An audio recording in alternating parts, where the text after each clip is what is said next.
നിരോധിത സംഘടന popular front of ഇന്ത്യയുടെ കേന്ദ്രങ്ങളിൽ NIA റെയ്ഡ് നടക്കുകയാണിപ്പോൾ. സംസ്ഥാന വ്യാപകമായി 20 കേന്ദ്രങ്ങളിൽ റെയ്ഡ് നടക്കുന്നു.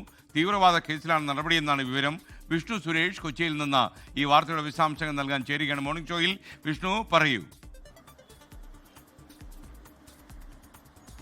എസ്കെൻ, വളരെ പ്രധാനപ്പെട്ട ഒരു നീക്കത്തിലേക്ക് NIA കടക്കുകയാണ്. നിരോധിത സംഘടനയായ PFI അവരുടെ കേന്ദ്രങ്ങൾ കേന്ദ്രീകരിച്ച് ഇപ്പോൾ NIA ഒരു പരിശോധന നടത്തുന്നു എന്നാണ് ലഭ്യമാകുന്ന വിവരം.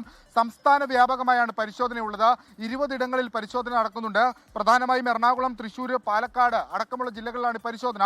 എറണാകുളത്ത് മാത്രം ഏകദേശം 8ഓളം സ്ഥലങ്ങളിൽ പരിശോധന നടത്തുന്നുണ്ട് എന്നാണ് ലഭ്യമാകുന്ന വിവരം. നേരത്തെ ഇത്തരത്തിലൊരു പരിശോധന നടത്തുകയും വ്യാപക അറസ്റ്റിലേക്ക് പോവുകയും ചെയ്തിരുന്നു. അതിന് പിന്നാലെയാണ് NIAയുടെ കൂടി റിപ്പോർട്ടിന്റെ അടിസ്ഥാനത്തിൽ PFI നിരോധിക്കുന്ന സാഹചര്യത്തിലേക്ക് കാര്യങ്ങൾ പോയത്. ഇപ്പോൾ വീണ്ടും ഇത്തരത്തിലുള്ള പരിശോധന നടത്താനുള്ള ഒരു പ്രധാനപ്പെട്ട കാര്യമായി നമ്മൾ മനസ്സിലാക്കുന്നത്, ഈ സംഘടന നിരോധിച്ചെങ്കിലും അതിന്റെ അവശിഷ്ടങ്ങൾ ഇപ്പോഴും ഈ രാജ്യത്തെ വിവിധ ഭാഗങ്ങൾ, പ്രത്യേകിച്ച് കേരളത്തിലെ വിവിധ ഭാഗങ്ങളിലൊക്കെ നിലനിൽക്കുന്നുണ്ട്. അവരുടെ പ്രവർത്തനങ്ങൾ ഒളിഞ്ഞും തെളിഞ്ഞും ഒക്കെ നിലനിൽക്കുന്നുണ്ട്.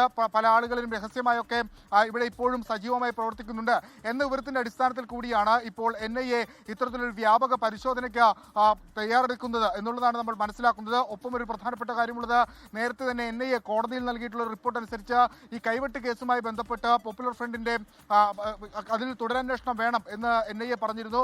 അതിൽ ചില പോപ്പുലർ ഫ്രണ്ട് പ്രവർത്തകർക്ക് കൂടുതൽ പങ്കുണ്ട്. പ്രത്യേകിച്ച് ഈ 1-ാം പ്രതി സവാദിനെ ഒഴിവിൽ കഴിയാൻ സഹായിച്ച ആളുകൾക്കൊക്കെ ഇപ്പോഴും ഈ പോപ്പുലർ ഫ്രണ്ടിന്റെ വേരുകളുള്ള ആളുകളാണ് എന്നൊക്കെ പറഞ്ഞിരുന്നു. ഒരു പക്ഷേ അതെല്ലാം കേന്ദ്രീകരിച്ചുള്ള ഒരു പരിശോധനയിലേക്കാണ് ഇപ്പോൾ NIA കടന്നിരിക്കുന്നത് നമ്മൾ മനസ്സിലാക്കുന്നു. ഇതിന്റെ ഒരു ഔട്ട്കം എന്തായിരിക്കും, ഈ പരസ്യ റെയ്ഡിന്റെ ഒരു ഔട്ട്കം എന്ന് വൈകിട്ടോടുകൂടി മാത്രമേ മനസ്സിലാവുള്ളൂ. എന്തായാലും 20 കേന്ദ്രങ്ങളിൽ പരിശോധന നടത്തുന്നുണ്ട്. അതിൽ പ്രധാനമായും എറണാകുളം, തൃശ്ശൂർ, പാലക്കാട് കേന്ദ്രങ്ങളിലാണ് ഏറ്റവും ശക്തമായ പരിശോധനകൾ നടക്കുന്നത്. അതിന്റെ ഒരു എന്താണ് അവർ ലക്ഷ്യം വെക്കുന്നത് എന്നുള്ള കാര്യത്തിൽ ഒരു വ്യക്തത അല്പസമയത്തിനകം തന്നെ വരും. ഒരു നിർണായക പരിശോധന എന്ന കാര്യത്തിൽ ഒരു തർക്കവുമില്ല. എസ്കെൻ, ലോകത്തെവിടെയായാലും ഏത് സമയത്തും 24 വാർത്തകളും ഓഗ്മെന്റഡ് റിയാലിറ്റി പാക്കേജുകളും എക്സ്പ്ലെയിനറുകളും വിശദമായി കാണാൻ ഞങ്ങളുടെ YouTube ചാനൽ നിങ്ങൾക്ക് സബ്സ്ക്രൈബ് ചെയ്യാം.